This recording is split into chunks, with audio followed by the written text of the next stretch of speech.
Everybody! Hi Bree, hi Ruby. Ooh, what a hand. And today we would like to start off with saying sorry we haven't put videos on for a while, but we've got lots of new books arrived, so stay tuned and remember to hit the subscribe button. Today we are going to learn about Pingu's Long Journey. Pingu's Long Journey, read by Steve Hunter and Grammy Hunter. One cold, icy morning, Pingu was out riding on his sled when he noticed a big poster on a wall. It was a beautiful picture of a tropical island in the sun, far, far away. Pingu leapt in the air with excitement. Hooray, he shouted. A holiday in the sun all by myself. Hooray. Later that morning, Pinga was building snowmen in the backyard. She had almost finished another one when she noticed some strange noises coming from the garage. She was very curious. Who was in the garage and what were they doing that was making so much noise? Pinga wanted to go inside, but being a polite little penguin, she knocked gently on the door instead. Suddenly, the door burst open and a very angry Pingu came out. "Go away, Pinga," he cried. "You can't come in. Go away and leave me alone." Inside the garage, Pingu was preparing for his long journey. He didn't want anyone to know what he was doing. Pingu crept inside the house. No one was there. Quickly, he gathered up some food for his journey and hurried back to the garage. Pingu put the food inside a big barrel on his sled. He had to hurry. There was still so much to do, and he wanted to start on his journey before anyone discovered his plans.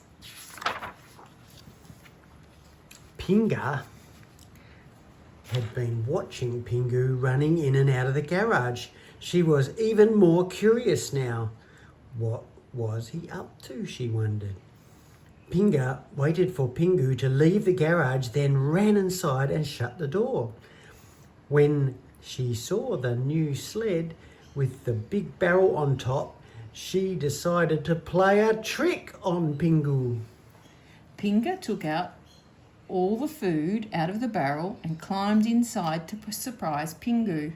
It was snug and warm in the barrel, and soon Pinga was fast asleep. At last, Pingu was ready to go.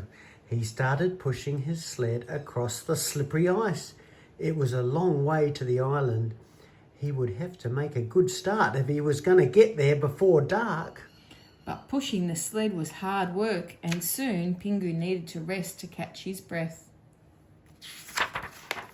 Suddenly, the barrel on the sled started to tremble. Then it started to shake. Then it started to rock back and forth. Pingu couldn't believe his eyes. He was just beginning to get alarmed when out jumped Pinga. "Surprise! Surprise!" she yelled, delighted with her trick.